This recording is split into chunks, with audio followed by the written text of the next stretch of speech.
menciptakanku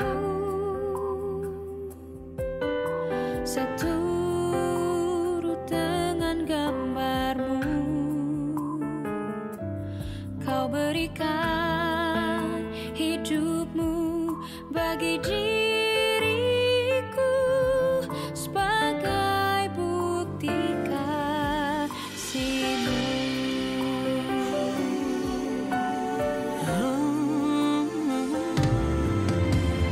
Kau Tuhan ciptakanku seturut dengan gambar-Mu. Kau berikan hidupmu bagi diriku sebagai bukti kasih-Mu.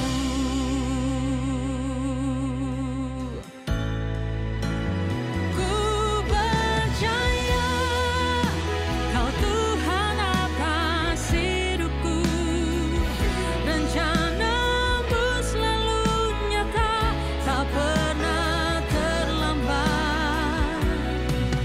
Apapun musim dan masa laluku, Kau cinta pertama dalam hidupku. Ku percaya Kau Tuhan atas hidupku, rencana-Mu selalu nyata, tak pernah terlambat. Apapun musim dan masa laluku, Kau cinta pertama dalam hidupku.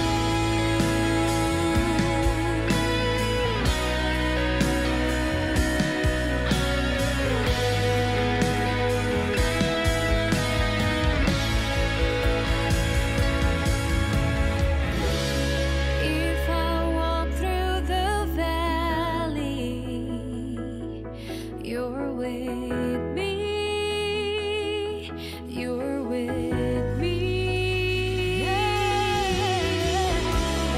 If I'm about to fall, You're with me, You're with me. If I walk through the valley, You're with me, You're with me.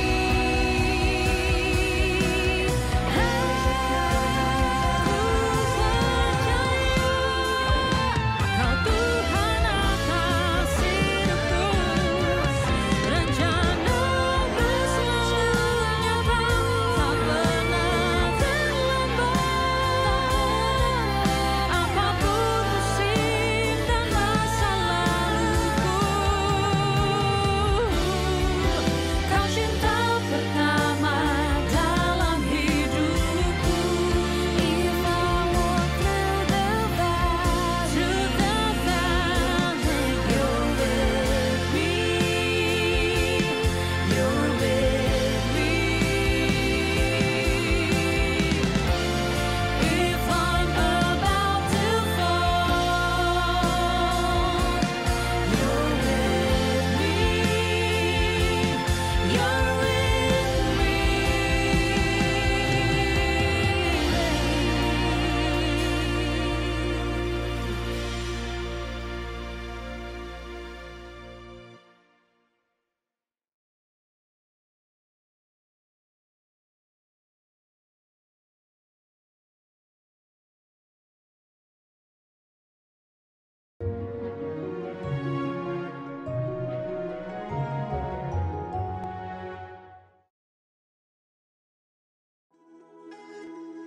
Shalom Shalom, welcome to IRC Sawangan.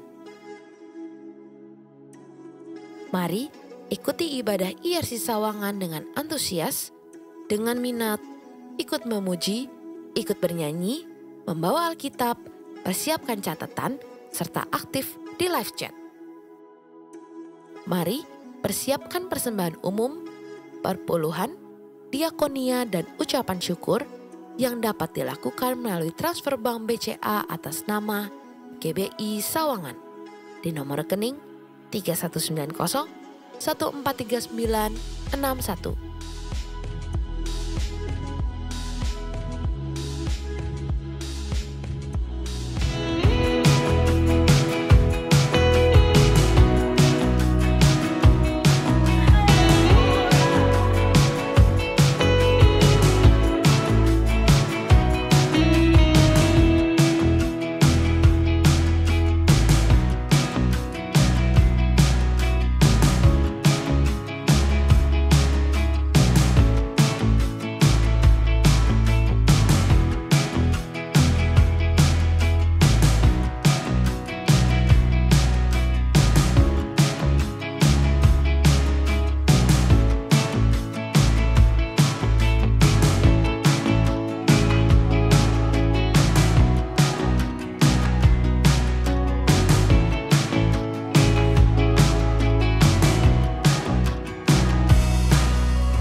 Kan cuma dua hal ya, kalau kita udah kehilangan kasih berarti kita akan semakin kehilangan toleransi. Jadi ukurannya kalau kita semakin tidak toleran berarti semakin berkurang kasih kita, baik itu kepada siapapun, termasuk kepada istri atau keluarga.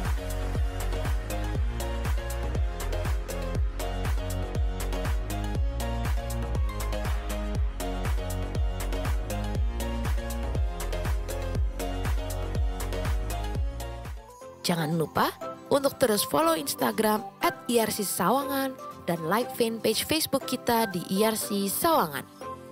Untuk informasi lebih lanjut dan pelayanan IRC lainnya, seperti kegiatan KUL, pendaftaran penyerahan anak, pendaftaran baptisan air, pendaftaran pelayanan pernikahan, dan KKJ, dapat scan barcode yang ada di layar Anda. Demikian pengumuman minggu ini. Tuhan Yesus memberkati.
Tuhan Yesus, mari saudara tetap dalam hadirat Tuhan. Bapak Ibu Saudaraku, puji nama Tuhan.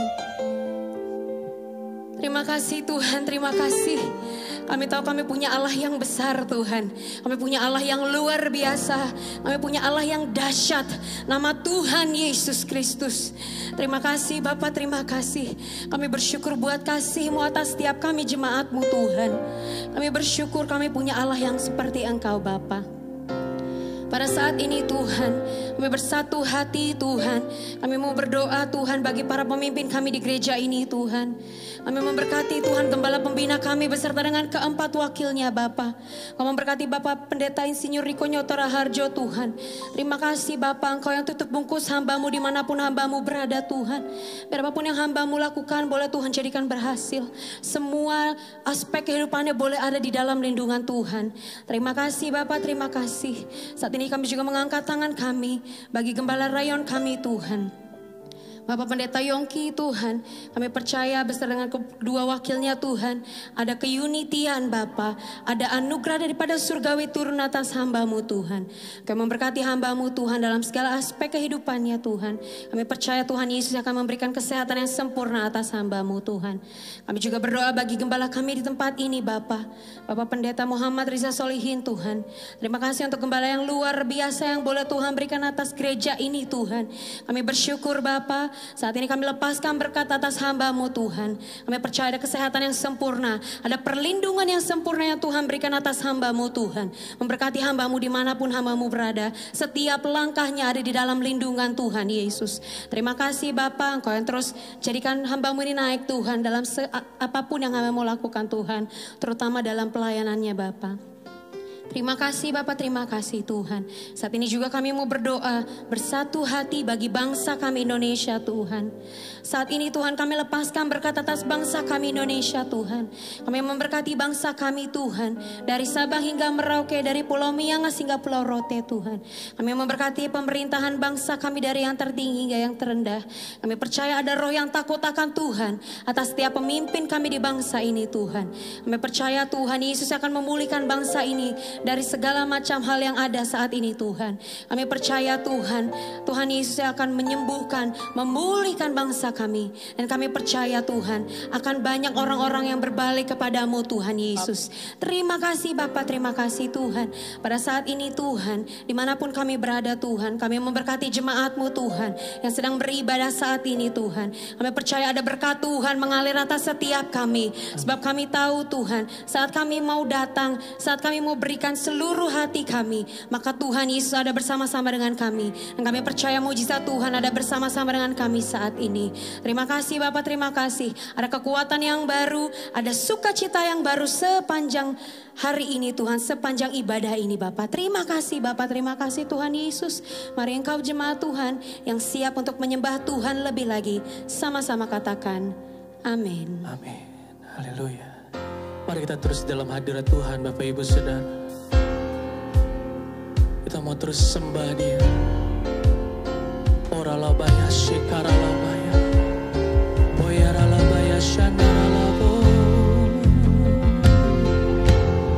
Boyara labaya shane.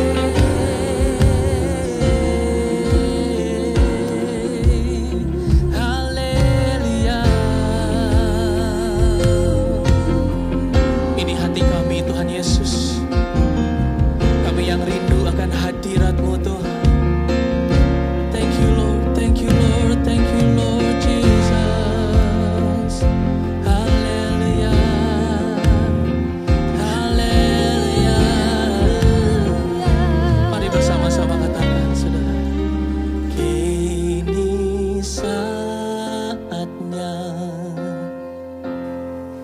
berdiri di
berdiri di altarnya, sebab Allah Maha Kudus hadir di sini. Mari memuji, angkat tangan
bersama para malaikat menyembah. Mari puji, mari puji Yesusku.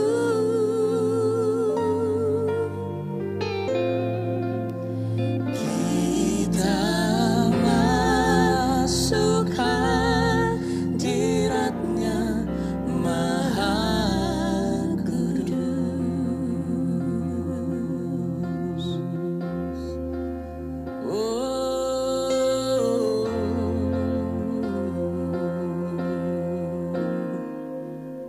I exalt Thee.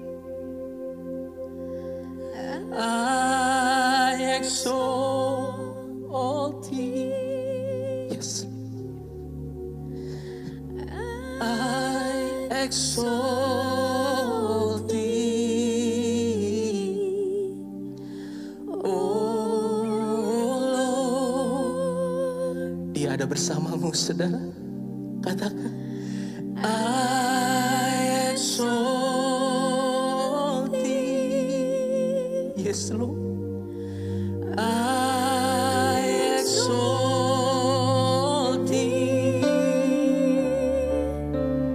I exalt Thee.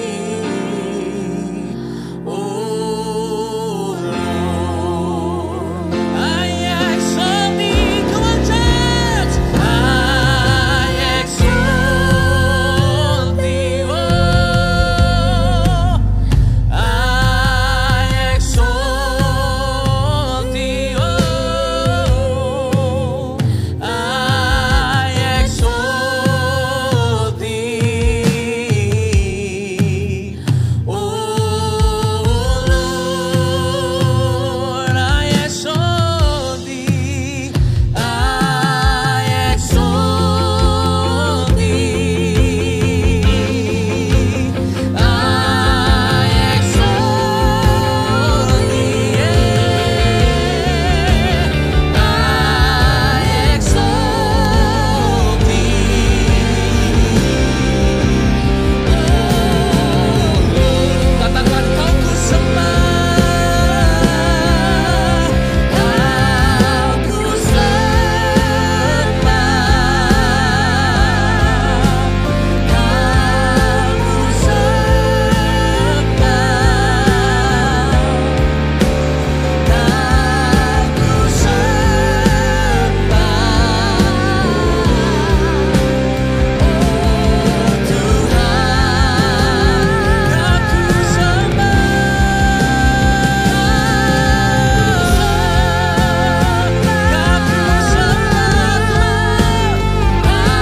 Oh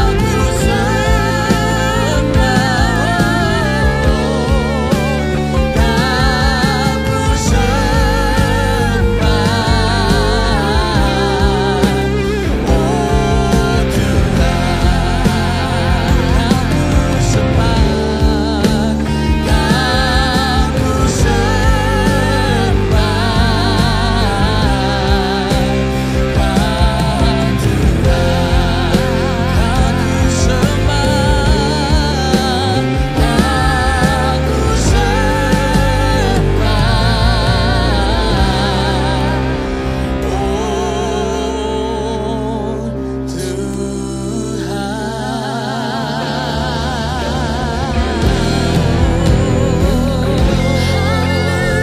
Berikan sorak-sorai kemuliaan buat Tuhan Yesus.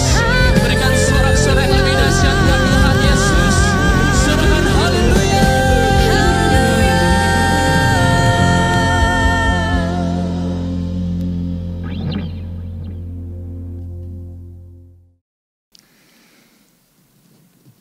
Puji nama Tuhan, oleh karena kasih karunia-Nya kita hari ini ada sebagaimana kita ada.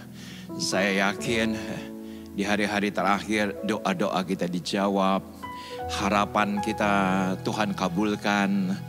Karena kita mengerti bahwa kasih Tuhan tidak bisa dinilai, tidak bisa diukur dengan apapun juga, karena kita punya Allah di atas ruang dan waktu. Maka ibadah online ini, virtual ini, saya tetap sangat yakin akan memberkati kita semua.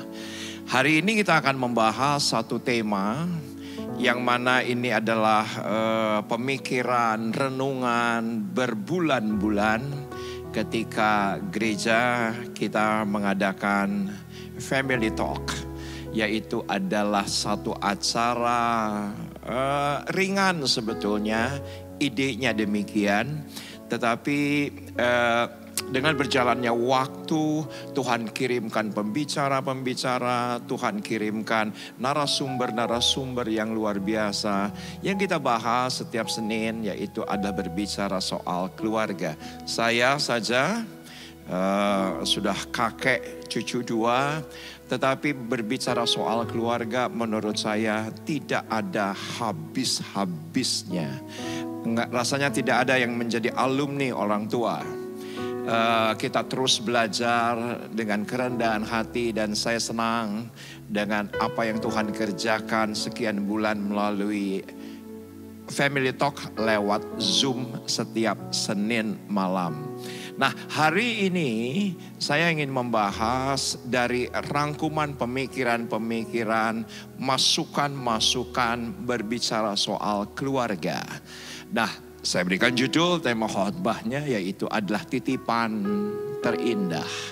Saya berikan judul tema khotbahnya yaitu adalah titipan yang terbaik, yaitu yang terdahsyat. Saya berikan judul tema khotbahnya titipan terindah. Bagi saudara yang sudah mengikuti ibadah ini, yuk sama-sama kita ketik live chat titipan terindah. Kita berdoa. Bapak, terima kasih untuk hari ini.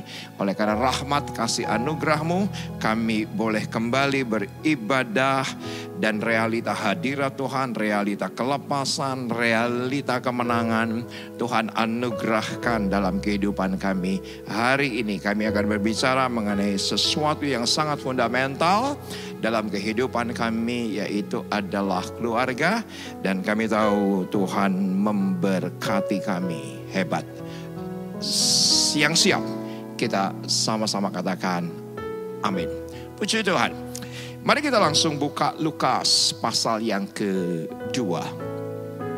Ada satu bagian dalam Alkitab kita mengenai Lukas pasal yang kedua. Perikopnya adalah Yesus pada umur 12 tahun di dalam bait Allah. Saudaraku, itu adalah tema daripada Lukas pasal yang kedua ayat 41 hingga dengan ayat yang ke-52. Rasanya saya pernah mengkhotbahkan khotbah daripada perikop ini, tetapi saya melihat dari sisi Yesus yang berusia 12 tahun. Memang itu benar konteks daripada perikop ini.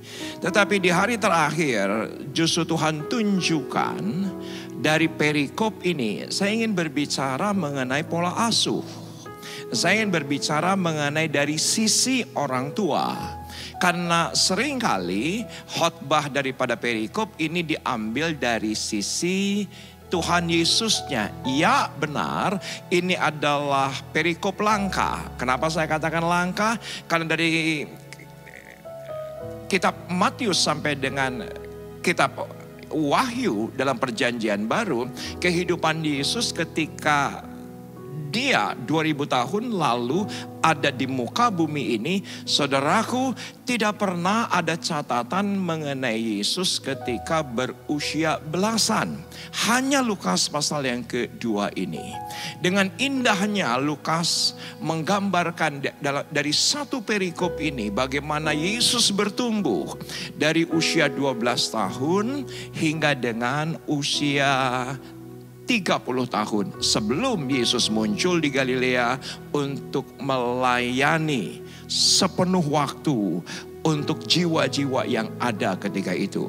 Nah, kita akan melihat ayat yang ke-51 dan 52. Lalu ia pulang bersama-sama mereka ke Nazaret.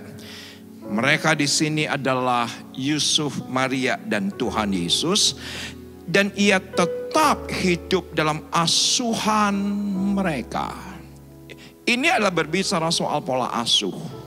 Nah, pola asuh yang sehat, pola asuh yang benar, pola asuh yang ideal menurut saya. Karena di ayat yang ke-52 menjadi sebuah gambaran Yesus dari usia 12 tahun hingga usia Yesus 30 tahun digambarkan dengan satu kalimat yang saya yakin ini adalah hasil daripada pola asuh orang tua yang benar.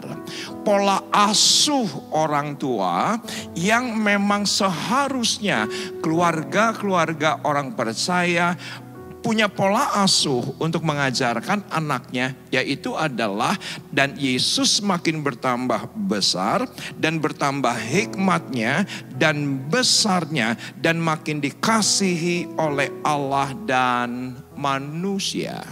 Ini adalah sebuah gambaran ideal pola asuh yang adalah berdasarkan kerajaan Allah. Karena dari sini saya mendapatkan bahwa keturunan yang Tuhan anugerahkan dalam kehidupan kita bukan untuk dimiliki, bukan untuk dieksploitasi, tapi dikembalikan untuk kemuliaannya. Saudaraku, karena titipan yang terindah dalam kehidupan kita adalah keturunan. Ya, benar ada beberapa orang yang masih bergumul untuk mendapatkan keturunan. Tetapi bagi Anda dan saya yang sudah dikaruniai keturunan, itu ada titipan terindah. Saya harus highlight kata titipan. Kenapa? Karena menurut saya, saudaraku, bagi orang percaya yang hidup menurut hukum kerajaan sorga, saudaraku, kita tidak pernah kehilangan. Kita tidak pernah kehilangan karena apapun juga bukan milik kita. Saya ulangi sekali lagi. Banyak khotbah soal kehilangan. Apalagi kehilangan selama pandemi ini. Banyak hal yang hilang. Saya setuju. Tetapi kalau kita perdalam lagi, sesungguhnya kita tidak pernah mengalami kehilangan. Kenapa? Karena semua titipan. Mungkin ada di antara Anda, Pak, saya kehilangan pekerjaan. Sorry, itu titipan. Pak, saya kehilangan pelayanan. Itu titipan. Saya kehilangan 2 anak kandung meninggal. Sekarang saya jadi lebih mengerti. Itu pun titipan. Karena konsep kerajaan Allah tidak ada hak milik. Semua milik Tuhan. Dengan mudah kita berkata, oh toko saya punya Tuhan. Oh, anak saya punya Tuhan. Oh, pelayanan punya Tuhan. Semudah itukah kita berbicara? Rasanya, saudaraku, kita harus masuk dan kita lebih dalam lagi. Justru ketika kita mengerti bahwa itu adalah titipan. Saudaraku, ada ucapan syukur yang luar biasa dari dalam kehidupan kita. Saya sering kali berkata, saya sering kali menguatkan banyak orang tua yang kehilangan anaknya. Mereka berkata, Pak Pariza, saya kok nggak bisa melupakan kehilangan anak. Pak Riza kok bisa dengan mudahnya sepertinya begitu kan. Memang ya benar ini kejadiannya sudah lama. Tetapi ketika saya menguatkan banyak orang tua yang kehilangan. Saudaraku, saya selalu melihat bahwa Esra Tuhan titipkan kepada saya cuma 1 hari. Ya memang jatah waktunya cuma 1 hari. Untuk Shalom, saudaraku, beberapa minggu saja. Jadi ya kita harus melihatnya bahwa itu adalah sebuah titipan. Karena ini penting menurut saya. Kenapa? Karena hari ini kita ada istilah yang cukup aneh. Namanya lah sandwich generation. Apa sih sandwich generation? Sandwich generation adalah generasi millennials yang terjepit sedemikian rupa dari keinginan pribadi dan keinginan orang tua. Dan sekarang ternyata banyak anak-anak muda merasa dia adalah sandwich generation. Kenapa? Karena dieksploitasi oleh orang tuanya. Ya benar orang tua punya harapan, ya benar orang tua punya cita-cita. Tapi terlebih daripada segalanya, jangan pernah sampai kita menekan anak seperti yang kita mau. Padahal anak-anak juga punya kebutuhan, anak-anak juga punya rencana, anak-anak juga punya keinginan masa depan. Kita harus kembalikan bahwa anak-anak adalah titipan. Kita tidak bisa eksploitasi anak-anak kita. Kita tidak bisa tekan anak-anak kita. Maka dalam beberapa tahun terakhir ada istilah sandwich generation. Kenapa? Karena dieksploitasi oleh orang tua. Saudaraku, pola teladan yang terbaik menurut saya sebagai orang tua adalah Yusuf dan Maria. Yusuf dan Maria. Kenapa? Ketika usia 12 tahun, kita akan baca ayat demi ayat betapa dibangun sedemikian rupa oleh Yusuf dan Maria dengan cara yang sangat hebat. Anda tidak boleh lupakan bahwa Yesus itu 100% manusia. Yesus juga punya keterbatasan. Contoh keterbatasan daripada Tuhan Yesus, dia tidak di mana-mana. Kalau dia ada di Yerusalem, dia tidak ada di Nazaret. Kalau dia ada di Nazaret, dia tidak ada di Nain. Tidak ada di Tiberias, tidak ada. Itu adalah keterbatasan yang menunjukkan dia 100% manusia. Bahkan ketika ditanya oleh para muridnya, kapan tanda kedatangan Tuhan yang kedua kalinya? Yesus berkata, dia jelas bilang hanya Bapa yang tahu. Artinya dia 100% manusia. Ada keterbatasan. Walaupun Tuhan Yesus benar, itu keilahiannya dahsyat. Mati bangkit, buta melihat, bahkan apa yang dipikiran hati manusia, dia tahu. Tetapi kita juga harus melihat bahwa Tuhan Yesus adalah 100% manusia. Dan pola asuh daripada Yusuf dan Maria itu sangat luar biasa hebat.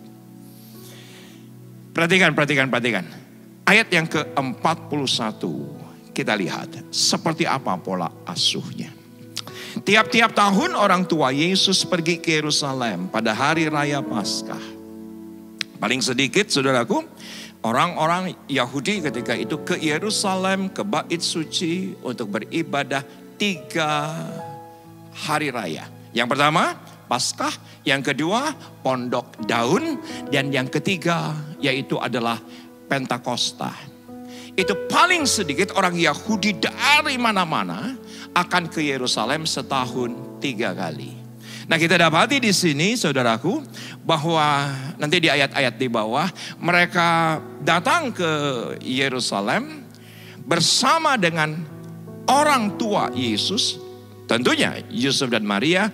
Ayat yang ke-42, ketika Yesus telah berumur 12 tahun, pergilah mereka ke Yerusalem seperti yang lazim pada hari raya itu. Jadi saya bisa pastikan di sini ini bukan kali pertama Yesus di usia 12 tahun datang ke Yerusalem. Saya bisa tafsirkan bahwa tahun-tahun sebelumnya pasti Tuhan Yesus sudah diajak oleh kedua orang tuanya ke Yerusalem. Jadi ini bukan kali yang pertama. Kenapa? Karena menggunakan kata lazimnya. Saya tidak bisa menafsirkan apakah ini kedua kali atau ketiga kali ini, ataukah tahun kedua atau tahun ketiga. Tetapi Yesus dari kecil sudah dibawa oleh kedua orang tuanya untuk beribadah. Ini penting. Kenapa ini menjadi penting? Beberapa minggu yang lalu saya berbicara soal inner child. Apa itu inner child? Inner child adalah bagian dari diri sendiri, diri kita yang tidak ikut tumbuh dewasa berdasarkan usia. Dan ternyata bagian dari diri ini adalah diri kita sampai dengan usia 12 tahun yang bersembunyi dalam diri kita. yang ada di dalam kehidupan kita. Dan pola asuh ini menjadi sangat penting di hari terakhir. Agar apa? Agar anak-anak kita sampai dia dewasa, dia punya inner child yang benar. Punya inner child yang menyukai ibadah, menyukai firman Tuhan, menyukai pujian dan penyembahan. Dan itulah yang dilakukan oleh Yusuf dan Maria.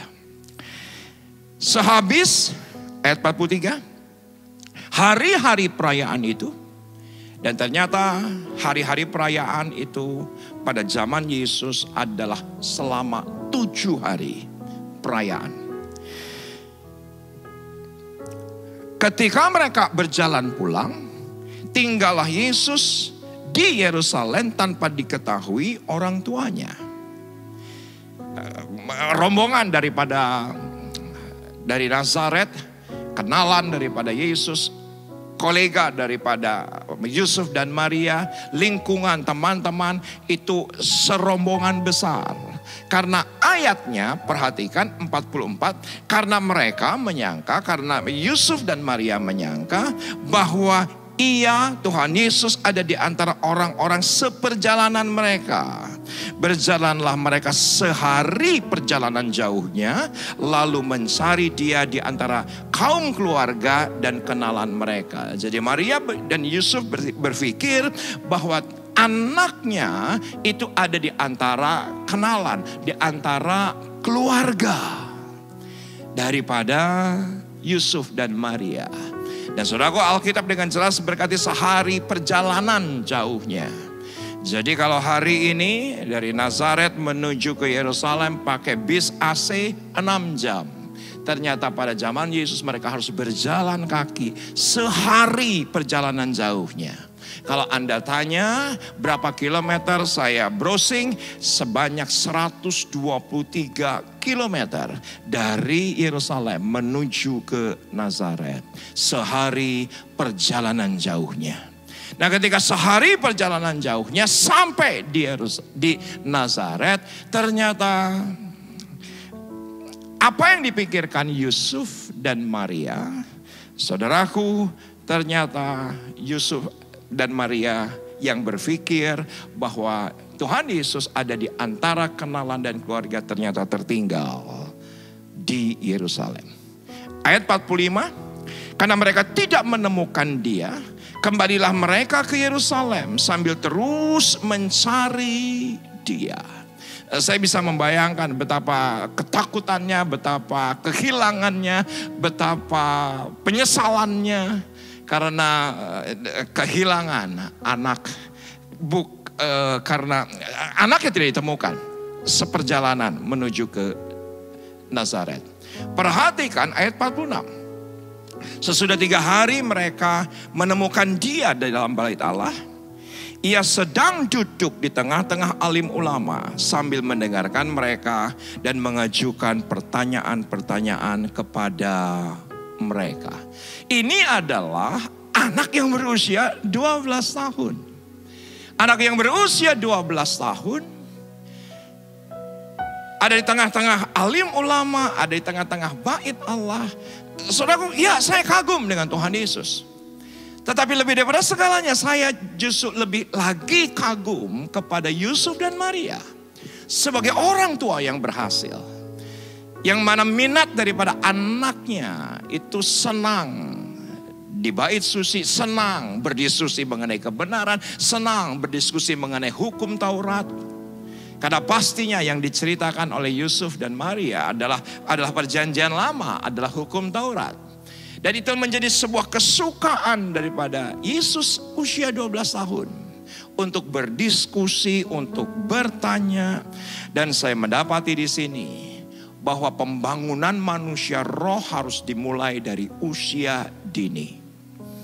Saudaraku, dari usia dini baguslah orang tua kita menginginkan anaknya pandai, menginginkan anaknya cerdas, menginginkan anaknya berhasil. Kita penuhi dengan les-les, kita penuhi dengan kursus-kursus. Ya, itu baiklah.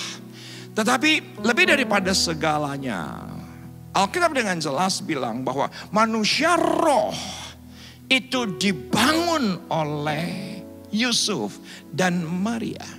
Sehingga dia tidak canggung ketika ada di bait suci. Ketika dia tidak canggung, dia tidak seperti di dunia luar begitu. Di dunia yang buat Tuhan Yesus aneh, tidak. Justru dia merasa nyaman ketika ada di tengah-tengah alim ulama sekalipun. Bukankah ini adalah pola asuh yang luar biasa yang kita teladani daripada Maria dan Yusuf. Dari usia dini, harapan dan prioritas kepada kebenaran itu harus dibangun. Harus dibangun. Harapan kepada firman Tuhan, harapan kepada kebenaran. Saya selalu mengajarkan kepada anak-anak kalau mereka menginginkan sesuatu, tidak langsung saya berkata, iya nanti papa kasih. Tetapi biarlah mereka berharap kepada Tuhan. Ajarkan untuk apa saja yang sekiranya orang tua bisa sediakan, tapi dengan satu kalimat, kamu berdoa. Kamu minta kepada Tuhan. Kamu minta kepada Bapa di sorga. Itu sesuatu yang sederhana, sesuatu yang kecil. Tapi saya begitu yakin itu akan membangun manusia roh daripada anak-anak kita. Dari usia dini, mereka bawa kepada kebenaran dan bawa kepada Kristus. Perhatikan ayat di bawahnya. Dan semua orang mendengar dia sangat heran akan kecerdasannya dan segala jawab yang diberikannya. Saudaraku, ini anak usia 12 tahun. Yang mana hikmat Tuhan bukan hanya berlaku untuk orang dewasa, bukan hanya berlaku untuk bisnismen, bukan hanya berlaku untuk gembala sidang. Tetapi ternyata hikmat Tuhan itu berlaku untuk setiap orang tanpa memandang usia. Nah sekarang yuk sama-sama chat. Teman-teman muda sekarang chat. Bahwa tulis hikmat Tuhan berlaku untuk semua usia. Itu penting, itu penting. Bahwa hikmat Tuhan itu berlaku untuk semua orang. Dan saya mencatat di slide bahwa Roh Kudus itu tidak mengenal junior atau senior. Roh Kudus tidak mengenal. Roh Kudus itu tidak mengenal tua atau muda. Roh Kudus itu tidak mengenal ini orang baru atau orang lama. Roh Kudus tidak mengenal.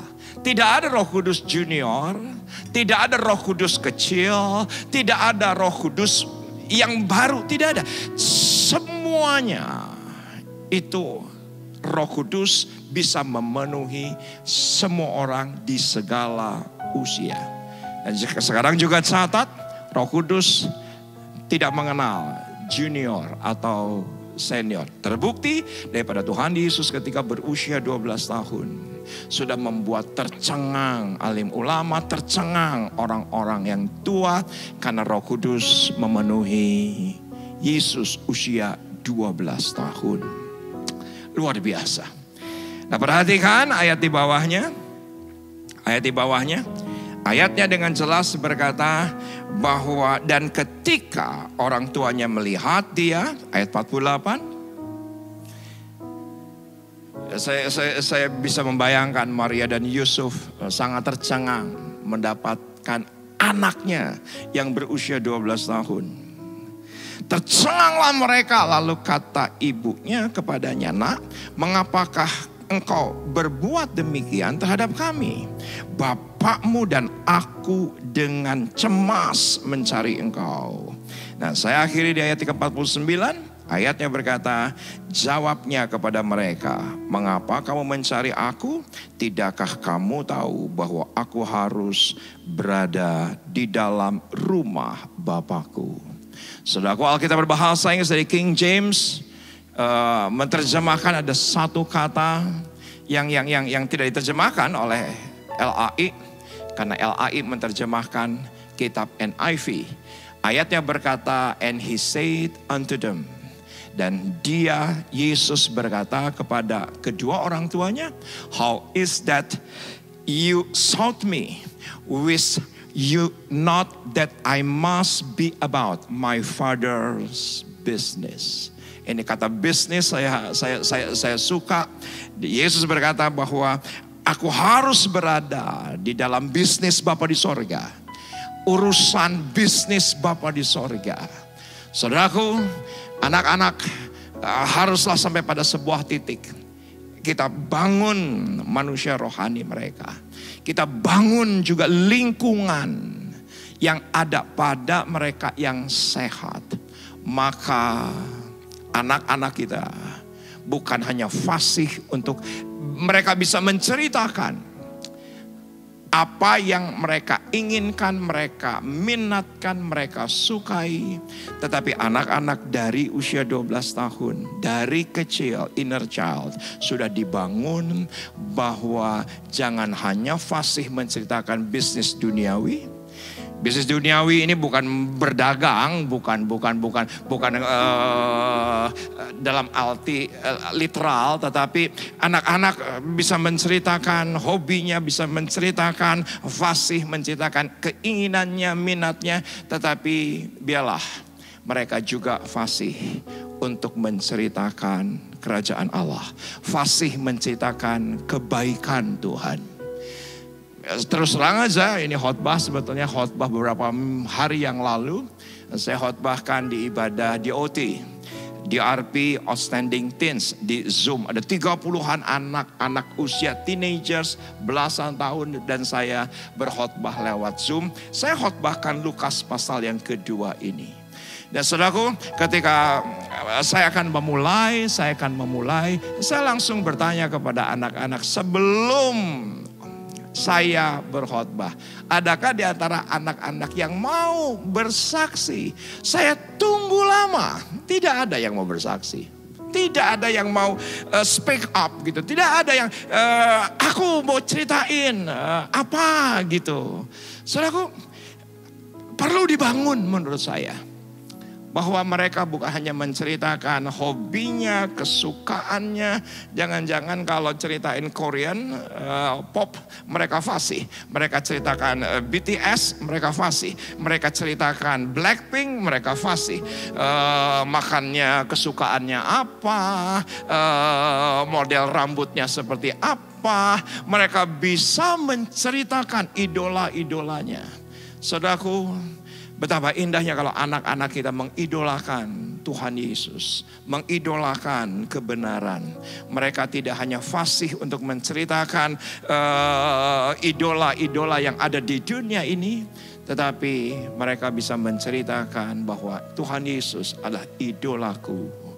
Katakan teman-teman muda saat ini chat bahwa Tuhan Yesus adalah idolaku. Saya berdoa agar anak-anak kita dari usia dini bisa menceritakan kebaikan Tuhan. Bisa menceritakan yang namanya perbuatan Tuhan dalam dirinya, dalam keluarganya.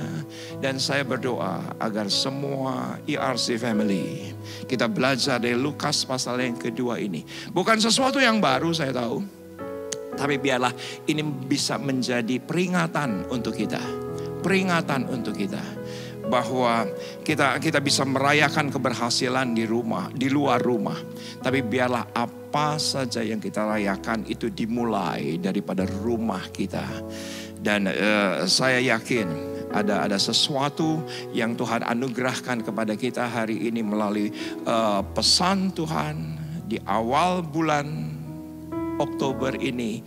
Saya yakin keluarga kita menjadi keluarga-keluarga yang diberkati oleh Tuhan. Puji nama Tuhan. Ya, ini adalah momen yang spesial. Kita akan perjamuan kudus bersama dengan keluarga dimanapun Anda berada. Kita persiapkan perjamuan kudus mandiri. Dan saya yakin ada pembaharuan dalam keluarga kita. Hari ini kita belajar luar biasa dari Maria dan Yusuf. Dan saya sendiri ketika merenungkan Lukas pasal yang kedua, saudaraku, diperbaharui kehidupan saya dan keluarga, dan semakin mengerti bahwa titipan terindah yaitu adalah anak-anak, dan biarlah anak-anak kita memuliakan Tuhan. Terlepas mereka punya cita-cita luhur dalam kehidupan mereka, tetapi kita sebagai orang tua bisa belajar dari Yusuf dan Maria hari ini. Yuk sama-sama kita siapkan hati kita, kita pujikan sebuah pujian.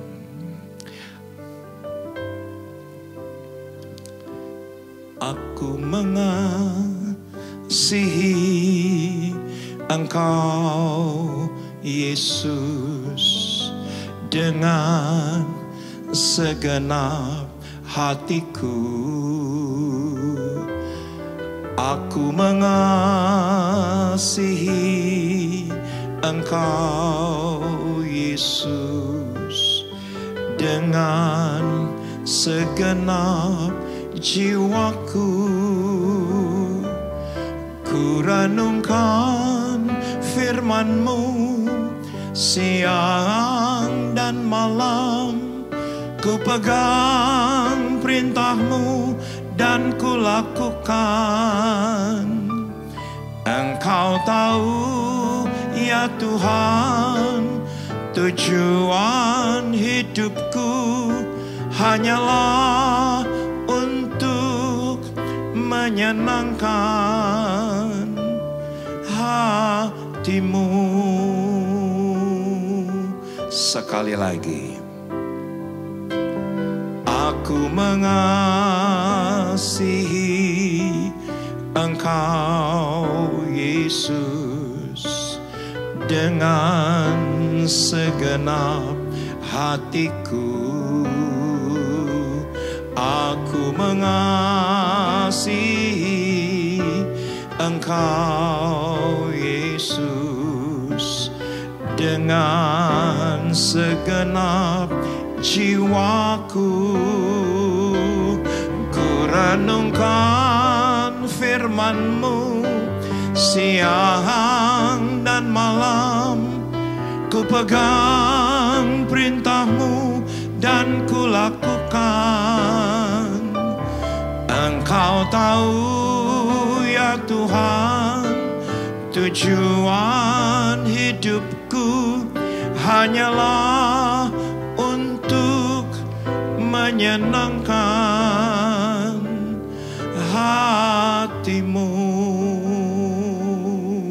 Syarabakana moradadakaya sheradadakana maradakana maradakana maradakana ma. Shede bebe radadakana moya sharadakana moradakaya she.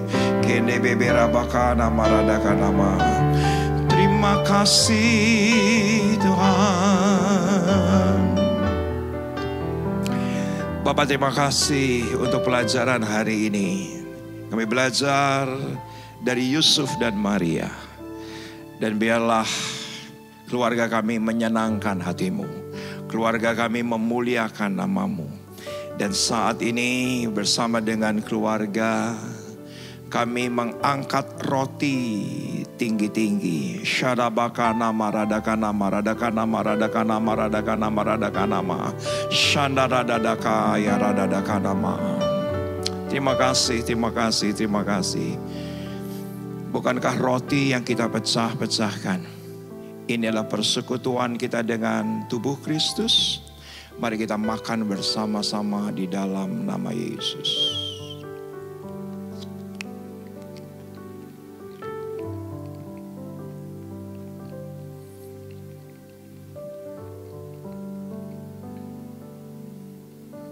Terima kasih, terima kasih, terima kasih. Ku renungkan firman-Mu siang dan malam, ku pegang perintah-Mu dan ku lakukan. Engkau tahu ya Tuhan, tujuan hidupku hanyalah untuk menyenangkan hatimu. Kita angkat cawan, kita angkat mungkin di rumah teh. Kita angkat tinggi-tinggi, lebih tinggi daripada kepala kita. Syadabakana moradakana. Bukankah cawan ucapan syukur? Yang kita ucapkan syukur. Ini adalah persekutuan kita dengan darah Kristus. Mari kita minum bersama dalam nama Yesus.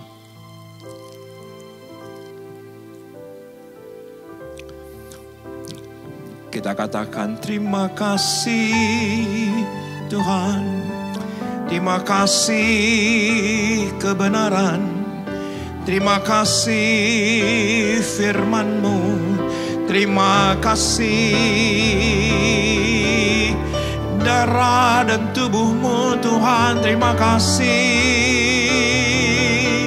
Terima kasih. Dimanapun Anda berada, jangan ada yang diam. Terima kasih buat cinta-Mu yang tanpa batas. Kau berikan hidup-Mu. Terima kasih buat cinta-Mu yang tanpa batas. Kau berikan hidup-Mu, jadikan aku indah. Terima kasih. Sekali lagi. Terima kasih buat cinta-Mu yang tanpa batas. Kau berikan hidup-Mu, jadikan ku berharga. Terima kasih buat cinta-Mu yang tanpa batas. Kau berikan hidup-Mu, jadikan aku indah. Terima kasih. Kau berikan hidup-Mu, jadikan aku indah. Terima kasih. Kau berikan hidup-Mu, jadikan aku indah. Terima kasih. Inilah saat yang terbaik untuk kami menabur. Kami percaya Tuhan, Engkau yang terlebih dahulu memberkati kami, terlebih dahulu menyembuhkan kami, terlebih dahulu mengasihi kami. Dan biarlah anak-anak-Mu ERC Family hari ini dengan sukacita kami akan menabur dengan hati yang mengasihi Tuhan.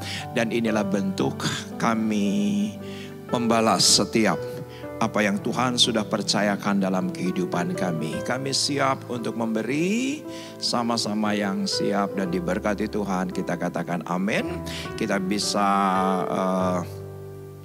scan barcode yang ada di layar. Anda bisa lakukan transfer bank. Dan saya yakin dengan tata kelola yang benar, maka setiap apa yang Tuhan percayakan kepada kita disalurkan kepada gereja ini, kita akan menuai jiwa-jiwa untuk kemuliaan namanya. Saudaraku, kita di akhir ibadah, yuk sama-sama kita angkat kedua tangan kita. Terimalah berkat kasih karunia berlimpah-limpah dari Allah Bapa, Anak dan Roh Kudus dalam Yesus Kristus menyertai kita keluar masuk kita mulai hari ini sampai Maranatha, bahkan sampai selama-lamanya. Yang percaya kita katakan amin.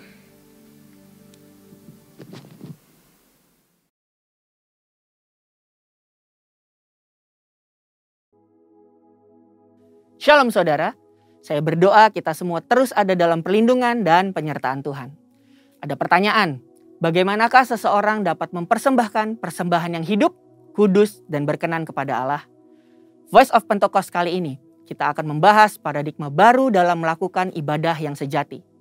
Pada masa pandemi COVID-19, tentunya kita memiliki kesulitan untuk melakukan pelayanan atau kegiatan rohani.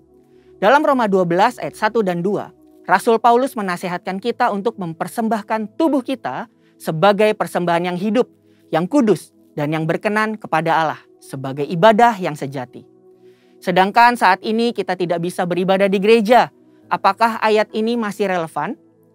Ada beberapa kata yang harus kita perhatikan maknanya. Yang pertama, kata hidup. Hidup yang dipakai berasal dari kata Yunani, zao, yang secara harfiah berarti bernafas atau tidak mati. Bukan hanya itu saja, kata ini juga mengandung makna segar, kuat, dan efisien. Yang kedua, kudus. Kata kudus yang dipakai di sini berasal dari kata Yunani, hagios, yang secara harfiah berarti sakral atau murni, tidak bercacat secara moral. Orang percaya yang dikuduskan artinya dipisahkan dan disiapkan untuk setiap pekerjaan yang mulia. Yang ketiga, berkenan kepada Allah. Kata berkenan yang dipakai di sini berasal dari kata Yunani, evarestos, yang secara harfiah berarti menyenangkan atau dapat diterima. Dari ketiga makna tersebut, kita dapat memahami bahwa mempersembahkan tubuh kepada Tuhan haruslah menggunakan seluruh potensi atau karunia yang terbaik yang kita miliki, disertai dengan pertobatan dari dosa, berjalan sesuai dengan kehendak Allah, bukan sesuai keinginan kita. Dengan melakukan itu semua, kita sedang melakukan ibadah yang sejati. Dalam konteks Perjanjian Lama, pemahaman persembahan sebelumnya selalu merujuk kepada hewan kurban. Dan hewan yang mau dipersembahkan haruslah tidak bercacat celah. Namun, karena Kristus telah mati bagi kita di atas kayu salib, maka Paulus menekankan bahwa tubuh kitalah yang menjadi persembahan itu sendiri. Artinya, dimanapun kita berada, kita sedang beribadah kepada Tuhan. Ada 3 cakupan di mana kita bisa melakukan ibadah yang sejati. Yang pertama, keluarga. Keluarga adalah persekutuan gereja dalam ukuran yang terkecil. Dalam keluarga ada peran sebagai orang tua, suami, istri, dan anak. Apapun peran yang sudah Tuhan tetapkan bagi kita harus kita jalani dengan sepenuh hati. Kehendak Allah di dalam keluarga kita dapat dilihat dari Efesus 5 ayat 22 sampai 28 dan Efesus 6 ayat 1 sampai 4. Sebagai pasangan suami istri harus menjaga kekudusan dengan setia pada pasangannya. Sebagai orang tua, mendidik anak dengan nilai-nilai firman Tuhan. Sebagai anak, kita bisa menghormati dan berbakti kepada orang tua kita. Yang kedua, lingkungan pekerjaan. Kita dipanggil tidak hanya untuk bekerja, tetapi harus menghasilkan buah. Dan lakukan suatu hal yang lebih dari yang diminta atau do extra miles. Seperti pimpinan yang selalu mendukung bawahannya untuk bekerja lebih produktif dan tidak lupa untuk memberikan apresiasi untuk setiap pekerjaan yang telah dikerjakan.